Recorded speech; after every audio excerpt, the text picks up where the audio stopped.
Amigos de Ven Sígueme, esperemos que estén de lo mejor. Esta semana Ven Sígueme estará a cargo de Mario Vázquez y Rubén Martínez. Deseamos que ustedes puedan, al igual que nosotros, vivir de una manera feliz al aplicar el Evangelio de Jesucristo. Así que esta clase, así se llama, Vivimos de manera feliz.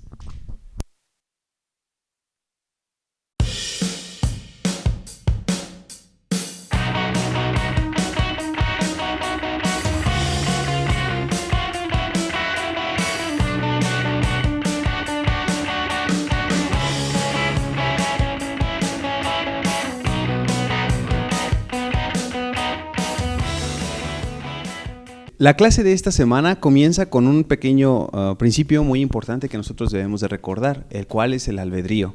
El albedrío, en la guía para el estudio de las Escrituras, es definido como el don que Dios nos da para poder elegir entre todas las cosas que existen y tomar decisiones. Recordemos siempre que el albedrío es el mayor de los dones de Dios que nos ha dado hasta este momento. Más adelante, si nosotros decidimos de mejor manera, podremos obtener la vida eterna, que es el mayor de todos los dones de Dios. El manual de Ven Sígueme comienza con una pequeña referencia donde dice: con demasiada frecuencia las personas hacen uso de su albedrío para causar mucho sufrimiento a otras personas. En este momento sería importante que ustedes como familia puedan darse cuenta en qué han utilizado su albedrío a lo largo de esta semana o a lo largo del día.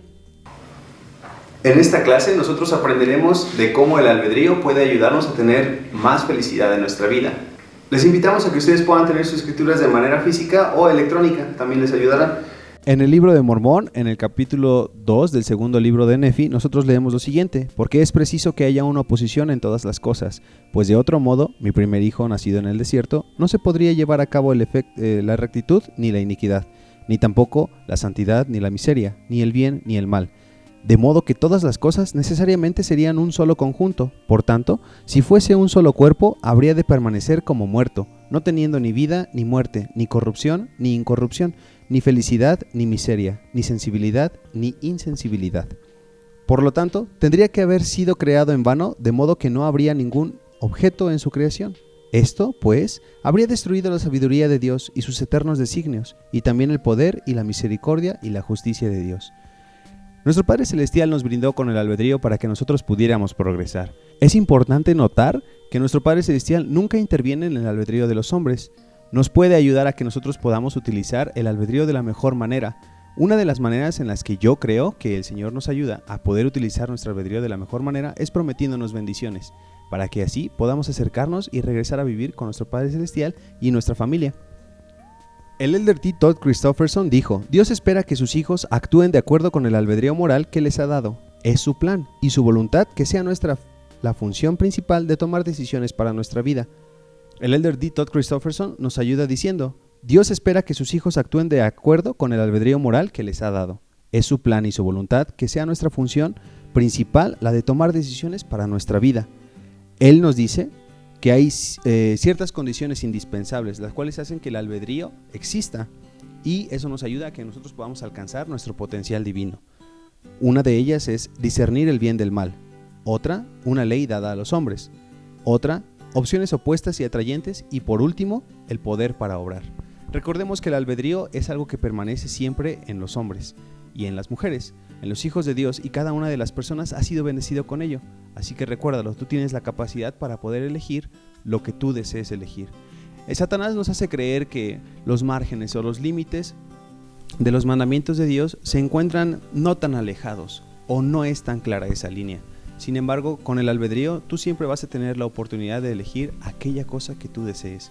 Ir o no ir a la capilla, leer o no leer las escrituras, estudiar o no estudiar tu clase de Ven Sígueme. Recuerda siempre que todo es bajo tu decisión. Más adelante, en ese mismo capítulo 2, Leí habla con su familia y les explica un poquito acerca de la caída y de la expiación. Muchas religiones en el mundo han culpado a Eva y nos han hecho sentir a nosotros como seres caídos, como seres transgresores, culpables y llenos de vergüenza. Esto no es del todo cierto. Si entendemos de manera correcta la caída, podremos darnos cuenta que es una bendición en lugar de una maldición. ¿Pero por qué era necesario la caída? ¿Por qué era necesario que Adán y Eva comieran de este fruto, aunque les había sido prohibido? En el versículo 22 de 2 Nefi 2, Leí nos dice: pues he aquí, si Adán no hubiese transgredido, no habría caído, sino que habría permanecido en el jardín de Edén, y todas las cosas que fueron creadas habrían permanecido en el mismo estado en que se hallaban después de ser creadas y habrían permanecido para siempre sin tener fin. Y en el versículo siguiente nos dice, y no hubieran tenido hijos, por consiguiente, o habrían permanecido en un estado de inocencia sin sentir gozo, porque no conocían la miseria, sin hacer lo bueno, porque no conocían el pecado. En pocas palabras, si ellos no hubieran participado de este fruto, hubieran seguido como estaban, paseándose en este jardín, recolectando flores y frutos y semillas y todo esto, pero ya que participaron de esto, es como se abrieron sus ojos y, como bien dijo Satanás, llegaron a ser dioses, pudiendo conocer el bien del mal, y como nos explicó Rubén hace un momento, sintiéndose atraídos por esto, por su albedrío, actuaron. Gracias a esto es que ellos pudieron abrir sus ojos y pudieron tomar decisiones, como por ejemplo, procrear, que era el primer mandamiento que se les había dado, multiplicar y henchir la tierra. Gracias a esto, nosotros pudimos nacer y ahora tenemos que trabajar por nuestro sustento, podemos tener familias, podemos crear y podemos ganar nuestro pan de cada día con el sudor de nuestra frente, como lo hizo nuestro padre Adán. Pero, si bien ya podemos formar nuestras familias y estamos en un estado, se podría decir, de felicidad, ¿por qué aún se nos sigue diciendo que somos seres caídos? ¿Cuál es la necesidad y cuál es la importancia de Cristo aquí en esta caída? En este mismo capítulo más adelante se nos explica la importancia de la expiación. La expiación es el suceso más importante que jamás ha existido en la historia de la tierra, en la historia de la humanidad. Es el suceso más importante, el más divino y del que más nos debemos sentir agradecidos hacia nuestro Padre Celestial y Jesucristo. Él vino para salvarnos de la caída. Con esto no quiere decir que vamos a ser juzgados por los pecados de nuestros padres. Bien lo dice el artículo de fe número 2. Creemos que el hombre será castigado por sus propios pecados y no por la transgresión de Adán. Gracias a esto, Jesucristo hizo posible que cada quien fuera responsable de sus propias acciones y que él mismo afrontara sus consecuencias. Si mi mamá, por ejemplo, va y tramita un crédito en una tienda departamental, no me van a venir a cobrar a mí, porque yo no puse mi nombre, ¿no? Lo hizo ella. Entonces, más o menos de esta manera es como tiene que ver la justicia y la misericordia en este plan de salvación. Gracias a esto, gracias a Jesucristo, Adán va a tener que pagar por sus responsabilidades y yo por las mías. No creemos nada del pecado original, no creemos en estas cosas que se enseñan, creemos fielmente que Adán y Eva participaron de este fruto y lo hicieron de una manera sabia, y estamos agradecidos con ellos porque gracias a ellos podemos estar aquí, podemos tener familias, podemos vivir el evangelio y podemos entender de manera más clara lo que es la caída y la expiación. Mencionando lo del pecado original, en algunas religiones creen que cuando un niño nace con pecados y que viene de estar en pecado, o aun cuando los padres están casados legalmente, creen que ha sido concebido en pecado. Esto no es cierto. Los niños pequeños antes de venir aquí están con el Padre Celestial. Todos estuvimos allá con el Padre Celestial y acordamos en este plan seguir a Jesucristo, y por eso se nos ha premiado con la posibilidad de tener un cuerpo. Ya que nacemos somos limpios. No podemos enseñar esto de que un niño ha nacido en pecado o es pecador cuando ni siquiera tiene conciencia de lo que está haciendo. Es por ello que revelaciones modernas nos han enseñado que los niños pequeños no son responsables o no son culpables de sus actos hasta una edad de responsabilidad. Esta edad de responsabilidad es a los 8 años. A partir de los 8 años, un niño o una niña ya es consciente de las decisiones que hace y de las cosas que dice. Es entonces cuando ya en una edad de responsabilidad se nos invita a que podamos arrepentirnos y a poder tomar un bautismo y una confirmación. Gracias al albedrío y a las decisiones que hemos podido llegar a tomar en nuestra vida, somos bendecidos. El Evangelio de Jesucristo puede llegar a brindarnos aún más felicidad de la que ya tenemos en este momento. Lo importante, hermanos, es que nosotros deseemos y queramos reclamar esa felicidad. En el libro de Mormón, en el capítulo 5 del segundo libro de Nefi, Nefi nos comparte una fórmula para la felicidad. Cuando yo era misionero, nuestro presidente de misión nos explicó de qué manera ellos lograron esto. Y básicamente nos pidió que leyéramos algunos versículos del quinto capítulo del segundo libro de Nefi. Él dice lo siguiente, en el versículo 6, sucedió, pues, que yo, Nefi, tomé a mi familia y también a Zoram y su familia, y a Sam, mi hermano mayor, y su familia, y a Jacob y a José y mis hermanos menores, y también a mis hermanas, y a todos los que quisieron ir conmigo. Y todos los que quisieron acompañarme eran aquellos que creían en las admonestaciones y revelaciones de Dios, y por este motivo escucharon mis palabras. Uno de los ingredientes principales para que nosotros podamos ser felices en esta vida es que nosotros podamos convivir con nuestra familia. La familia es el núcleo más importante y la sociedad más importante y más sagrada que Dios tiene aquí en la tierra. Revelaciones modernas nos han enseñado que incluso cuando vivíamos allá con Él, antes de venir a esta tierra, Él nos había organizado por medio de familias. Doy mi testimonio de que nuestro Padre Celestial nos ha dado una familia que al igual que Nefi es llevada y presidida por buenos padres.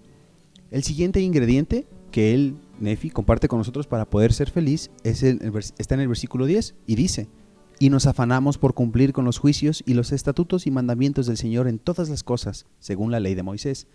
Recordemos claramente que el libro de Mormón se escribió 600 años antes de Cristo, cuando la ley de Moisés todavía estaba vigente. En la obediencia, Nefi nos comparte, es una de las cosas que va a brindar mayor felicidad en esta vida. Como lo mencionamos hace un momento, la felicidad viene de obedecer los mandamientos. Si ustedes quieren ser felices, hermanos, recuerden obedecerlos. Así ustedes podrán permanecer de una manera más tranquila en esta tierra y progresar junto con su familia. El siguiente ingrediente se encuentra en el versículo número 12 y dice: y yo, Nefi, también había traído los anales que estaban grabados sobre las planchas de bronce, y también la esfera o brújula que la mano del Señor había preparado para mi padre, de acuerdo con lo que se ha escrito. Nefi nos dice que las escrituras también llegan a ser una parte importante de nuestro día a día y de nuestra felicidad. A medida que ustedes estudian las escrituras, sobre todo el libro de Mormón, nacerá un deseo de compartir aquello que ustedes aprendieron ese día. Y esa es una de las razones por las cuales yo también creo que el libro de Mormón es literalmente una escritura de Dios, por el deseo que nace dentro de mí al querer compartirlo con aquellas personas que me rodean. Es importante, hermanos, que ustedes al menos una vez al día puedan leer con su familia y también de manera personal, pues la lectura de sus escrituras. Esto brindará mayor comprensión al Evangelio de Jesucristo e incluso mayor confianza entre ustedes. En el versículo 13, no es un ingrediente, pero Nefi nos dice que aconteció que comenzamos a prosperar en extremo y a multiplicarnos en nuestro país. Otro de los ingredientes se encuentra en el versículo 16 y dice lo siguiente: y yo, Nefi, edifiqué un templo y lo construí según el modelo del templo de Salomón, salvo que no se construyó de tantos materiales preciosos, pues no se hallaban en esa tierra. Por tanto, no se pudo edificar como el templo de Salomón. Pero la manera de su construcción fue semejante a la del templo de Salomón, y su obra fue sumamente hermosa. Este es otro de los ingredientes, la asistencia al templo. El Salvador nos ha prometido que nosotros podemos permanecer con nuestra familia por toda la eternidad, si es que nosotros somos fieles.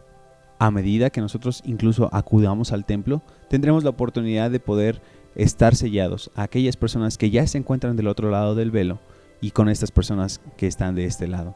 El matrimonio, el bautismo por los muertos, cada una de las ordenanzas que se encuentra dentro del templo realmente brindan felicidad a las personas. Conozco a muchas personas que literalmente sienten que es un nuevo empezar. Conozco otras que dicen que jamás habían visto el amor de Dios de una manera tan clara reflejado en sus vidas. Y esto solamente es por medio de la asistencia al templo. El siguiente ingrediente para que ellos pudieran vivir de una manera feliz, del mismo capítulo, está en el versículo 17 y dice: y aconteció que yo, Nefi, hice que mi pueblo fuese industrioso y que trabajase con sus manos. El trabajo es una de las cosas que también brindará felicidad a su familia. Si ustedes tienen la oportunidad de leer La familia, una proclamación para el mundo, uno de los principios por los cuales la familia puede llegar a tener éxito es por medio del trabajo, además del perdón, del arrepentimiento, de la compasión. Muchas son las cosas, muchas son las cosas que pueden llegar a brindar felicidad en su vida, pero es interesante notar que el Salvador también le enseñó a Nefi que por medio del trabajo ustedes pueden llegar a ser mucho más felices. En el número 26 es el último de los ingredientes. Y acaeció que yo, Nefi, consagré a Jacob y a José para que fuesen sacerdotes y maestros sobre la tierra de mi pueblo. Este último ingrediente, los líderes llamados por Dios. Realmente, si nosotros seguimos los consejos que nuestros líderes tienen, tanto locales como autoridades generales, podemos llegar a ser más felices, como el plan de Área 2020. Eso nos ayudaría a que nosotros como familia estemos más protegidos de las cosas que el adversario quisiera atormentarnos con. Y por último, en el versículo 27 dice lo siguiente: y aconteció que vivimos de una manera feliz. El Evangelio de Jesucristo está aquí para brindarnos esperanza y gozo. Y debemos de recordar que no importa qué es lo que pase en esta vida, el Evangelio siempre permanecerá de la misma manera. Les invitamos a que ustedes puedan vivir de una manera feliz, a que ustedes puedan vivir estos mandamientos y sobre todo a que ustedes puedan experimentar por ustedes mismos esta receta de la felicidad que nosotros, como el equipo de Ven Sígueme, compartimos con ustedes. Les recordamos que el que vean ustedes este video no quiere decir que ustedes ya aprendieron todo lo que tenían que ver. Eso es algo que nosotros queremos compartir con ustedes y así como Mario y Fernando lo han hecho, pues yo también lo hago. Entonces les invitamos a que ustedes puedan continuar aquí y sigan adelante. En el capítulo 4 de segundo de Nefi leemos algo conocido como el Salmo de Nefi. ¿De qué se trata esto? Vamos a entender un poquito el Nefi, por qué Nefi nos dice estas palabras. Su padre acaba de morir hace poco tiempo, sus hermanos tratan de matarlo, maltratan a su familia y es el profeta y el nuevo líder de su familia, ¿no? En contra de sus hermanos, en contra de sus sobrinos también. Entonces, ¿qué harían ustedes en esta situación? ¿Cómo se sentirían? Recordemos que no porque Nefi era un profeta estaba libre o exento de tentaciones y de pecados. En sus mismas palabras, él nos dice que se siente apesadumbrado, que se siente culpable, lleno de vergüenza por las tentaciones a las que llega a sucumbir. Esto es perfectamente normal. Todas las personas que hemos pisado la tierra estamos sujetos a tentaciones y pecados. Nadie es perfecto, solamente Cristo. Entonces, quizá podemos entender un poquito el por qué Nefi se sentía así. ¿Alguna vez se ha sentido usted como Nefi? Yo también. Me he sentido cansado, me he sentido sin ganas de orar tal vez, o sin ganas de ir a la iglesia, o sin ganas de venir a grabar quizá un programa de Ven Sígueme. Me he sentido culpable, me he sentido con vergüenza, me he sentido triste, desanimado. Y la tristeza según el mundo, no la tristeza según Dios. Esto es normal. Eso es normal por las decisiones que tomamos y por las consecuencias a las que nos enfrentamos. Nefi no estaba exento, pero él mismo nos da la clave de cómo es que pudo revertir esta situación y cómo pudo salir adelante. Él, además de reconocer sus errores, él clamaba al Señor buscando perdón. Eso está implícito con el arrepentimiento. No porque Nefi se sentía mal, significa que ya iba a renunciar a su llamamiento o a su asignación de ser el líder de la iglesia o el profeta de la iglesia con su familia, ni porque ya no iba a ir a trabajar, por ejemplo, no iba a proveer para su familia. No, él nunca se rindió. A pesar de cómo se sentía, él siguió trabajando y siempre estuvo luchando. Depende mucho de nuestra actitud, de cómo enfrentamos las cosas y los problemas. Nefi pudo haberse rendido y pudo haber mandado a trabajar a sus hijos o a su esposa o a sus demás familiares, pero él no lo hizo. ¿Qué hizo Nefi? Oró al Señor y derramó, estoy seguro que lágrimas, por todas las palabras que nos dice en este capítulo 4 del versículo 15 al 35. Él ora casi con una oración tan poderosa y tan hermosa como la que ofreció en unos capítulos más adelante. Nefi nos da la clave de que al orar con verdadera intención, teniendo fe en Cristo y esperando recibir una respuesta, podemos actuar de acuerdo a ello. Nefi fue perdonado de sus pecados y fue bendecido. Es mi invitación y la de mis demás amigos Rubén y Cavaletti, que al igual que Nefi, puedan orar para acercarse más al Señor. El espíritu malo enseña al hombre a no orar. Sin embargo, ese es uno de los engaños más exitosos que ha tenido el adversario. ¿Por qué? Porque dices, pues me siento mal o cometí algo malo, no me siento digno de hacer una oración o de ir a la iglesia, o no me siento digno de participar de la Santa Cena, o no me siento digno de hacer cualquier cosa, ¿no? O para qué voy a instituto, o para qué estudio la clase si de todos modos nadie más la estudia, etc. Hermanos, seamos como Nefi, tengamos la actitud de Nefi, de querer cambiar, de querer revertir esta situación y de querer salir de nuestra misma miseria en la que nosotros mismos quizá nos habremos llevado. El Evangelio es la principal herramienta que nos ha dado el Señor para poder ser felices. Adán cayó para que los hombres existiesen y existen los hombres para que tengan gozo. Esa es nuestra misión aquí en la tierra, ser felices. ¿Cómo? Viviendo el Evangelio. Esperamos que estas clases puedan ser de su agrado y que puedan servirles en lo que necesiten. Hermanos, muchas gracias. Hermanos, muchísimas gracias por acompañarnos a esta pequeña clase. Sabemos que ustedes nos apoyan mucho con sus likes y sus comentarios. Les invitamos a que puedan suscribirse si no están todavía en el canal suscritos, y activen la campanita para que les puedan llegar todas las notificaciones de los videos que tenemos. El Ven Sígueme Primaria ya también está arriba, y les mandamos un fuerte abrazo de parte de Rubén Martínez y Mario Vázquez. Les deseamos una excelente semana, pórtense bien y sigan estudiando. Bye.